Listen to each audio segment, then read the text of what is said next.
إن الله وملائكته يصلون على النبي يا أيها الذين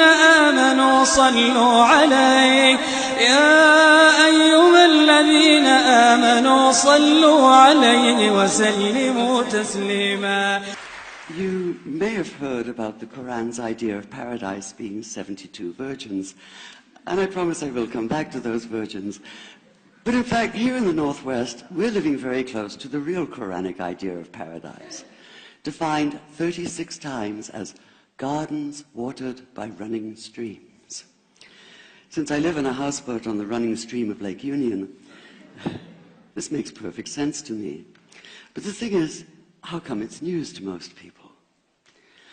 I know many well-intentioned non-Muslims who've begun reading the Quran but given up, disconcerted by its otherness. The historian Thomas Carlyle considered Muhammad one of the world's greatest heroes, yet even he called the Quran as toilsome reading as I ever undertook, a wearisome, confused jumble. Part of the problem, I think, is that we imagine that the Quran can be read as we usually read a book, as though we can curl up with it on this rainy afternoon with a bowl of popcorn within reach, as though God, and the Quran is entirely in the voice of God speaking to Muhammad, were just another author on the bestseller list.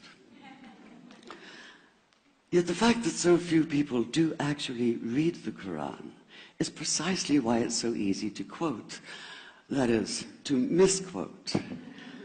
Phrases and snippets taken out of context in what I call the highlighter version, which is the one favored by both Muslim fundamentalists and anti-Muslim Islamophobes.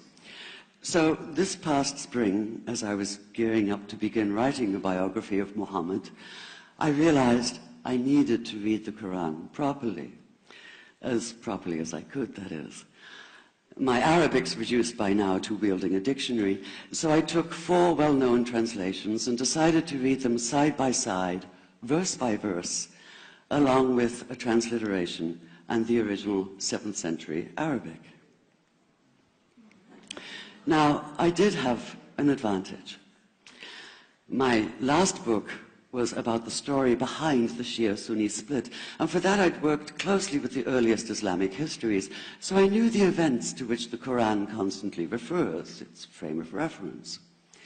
I knew enough, that is, to know that I'd be a tourist in the Quran, an informed one, an experienced one even, but still an outsider, an agnostic Jew reading someone else's holy book. So I read slowly. I'd set aside 3 weeks for this project, and that, I think, is what is meant by hubris, because it turned out to be 3 months. I did resist the temptation to skip to the back where the shorter, more clearly mystical chapters are, but every time I thought I was beginning to get a handle on the Quran, that feeling of, I get it now, it'd slip away overnight, and I'd come back in the morning wondering if I wasn't lost in a strange land. And yet the terrain was very familiar. The Quran declares that it comes to renew the message of the Torah and the Gospels, so 1/3 of it reprises the stories of biblical figures like Abraham, Moses, Joseph, Mary, Jesus. God himself was utterly familiar from his earlier manifestation as Yahweh, jealously insisting on no other gods. The presence of camels, mountains, desert wells and springs took me back to the year I spent wandering the Sinai desert. And then there was the language, the rhythmic cadence of it, reminding me of evenings spent listening to Bedouin elders recite hours-long narrative poems entirely from memory.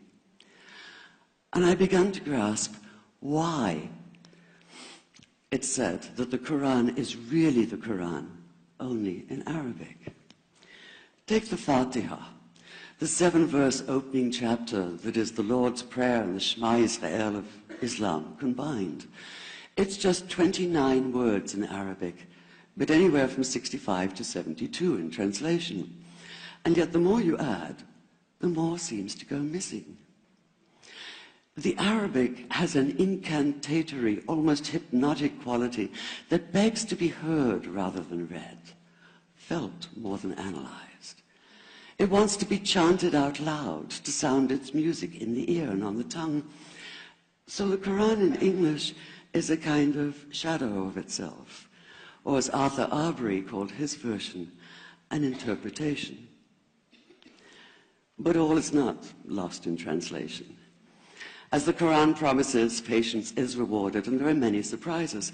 A degree of environmental awareness, for instance, and of humans as mere stewards of God's creation, unmatched in the Bible. And where the Bible is addressed exclusively to men, using the second and third person masculine, the Quran includes women, talking, for instance, of believing men and believing women, honorable men and honorable women. Or take the infamous verse about killing the unbelievers. Yes, it does say that, but in a very specific context. The anticipated conquest of the sanctuary city of Mecca, where fighting was usually forbidden. And the permission comes hedged about with qualifiers. Not you must kill unbelievers in Mecca, but you are allowed to, but only after a grace period is over. And only if there's no other pact in place. And only if they try to stop you getting to the Kaaba. And only if they attack you first. And even then, God is merciful, forgiveness is supreme, and so, essentially, better if you don't. This was perhaps the biggest surprise. How flexible the Quran is, at least in minds that are not fundamentally inflexible. Some of these verses are definite in meaning, it says, and others are ambiguous.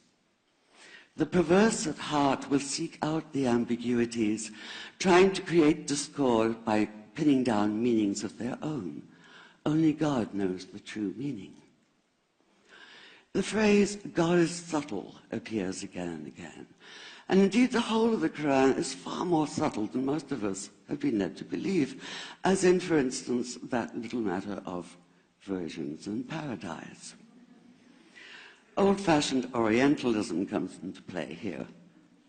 The word used 4 times is huris, rendered as dark-eyed maidens with swelling breasts, or as fair, high-bosomed virgins. Yet all there is in the original Arabic is that one word, huris. Not a swelling breast or high bosom in sight.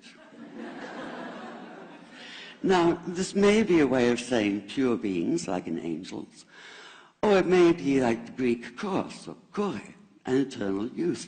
But the truth is, nobody really knows, and that's the point. Because the Quran is quite clear when it says that you will be a new creation in paradise, and that you will be recreated in a form unknown to you, which seems to me a far more appealing prospect than a virgin.